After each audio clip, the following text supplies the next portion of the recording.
This is Jeff Zazulowicz, editor with Navy Times.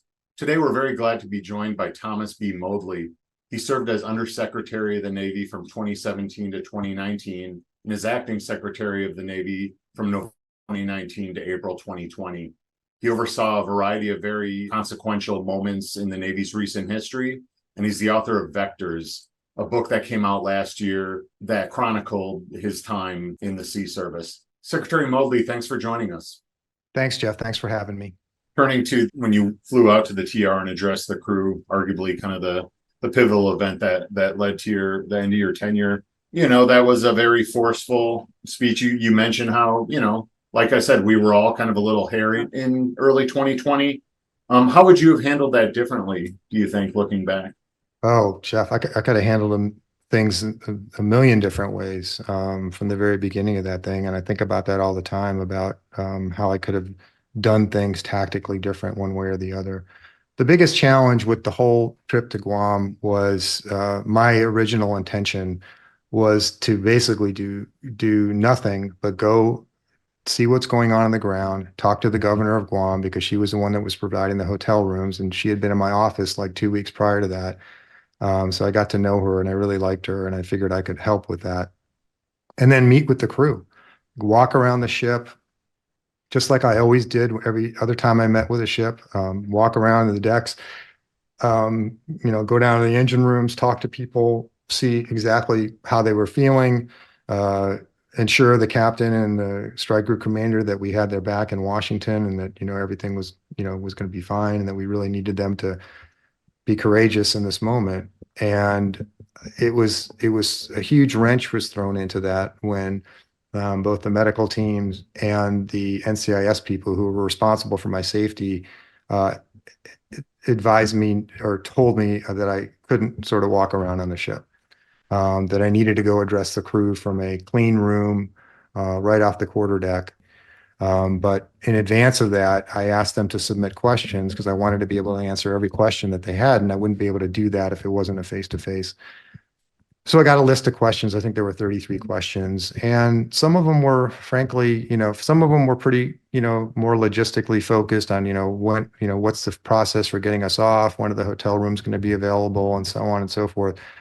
But some of them, frankly, were, a little bit disrespectful and also made me recognize that they weren't getting good information about what was happening on the ground. Like one of the questions was, how many dead sailors on the TR would have been acceptable to you before you got us any help? That was sort of the tone of a lot of them.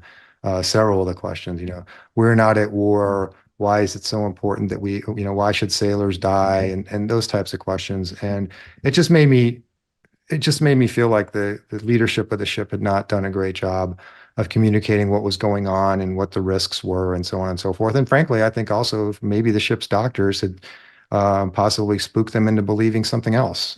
So by the time I got to the ship and talked to the senior officers, I was a little bit, I had some prepared remarks, and then I just started talking extemporaneously about my morning and the stuff that I had seen. And I just really wanted them not to be afraid. My view was that, the whole nation, and I give them a lot of slack on this because, they weren't in the US when this was going on. They didn't understand what the nation was going through and how much fear was driving the narrative in the US.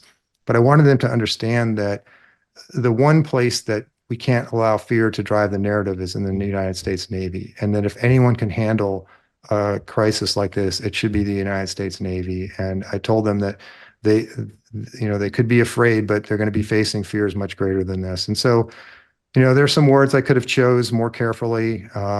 There was a particular quote that I pulled from my response to the Tweed Roosevelt piece from the New York Times about naivete. And the media ran with that to suggest that I was saying the captain was too naive and stupid to be a commanding officer of a ship. But actually, the reality was I was saying the opposite, which was he was not naive and stupid, that he did this on purpose. And in doing it on purpose, being intentionally insubordinate like this was a violation of chain of command and the UCMJ. And it just didn't come out that way when I said it. And that's really on me. Secretary Motley, you had requested to address a comment Captain Crozier had made about his response to the COVID crisis.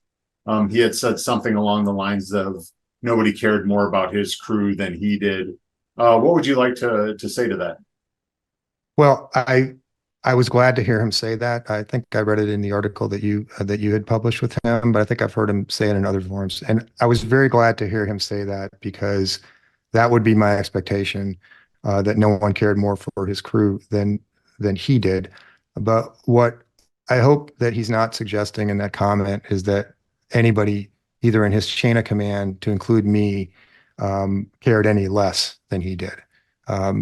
All of us were heavily engaged in making sure that that crew was safe, and clear of COVID, and that that ship could get back out to sea.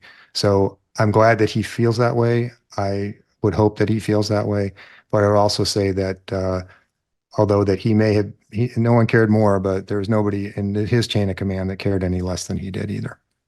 Secretary Motley, thanks so much for joining us. Okay, thanks, Jeff.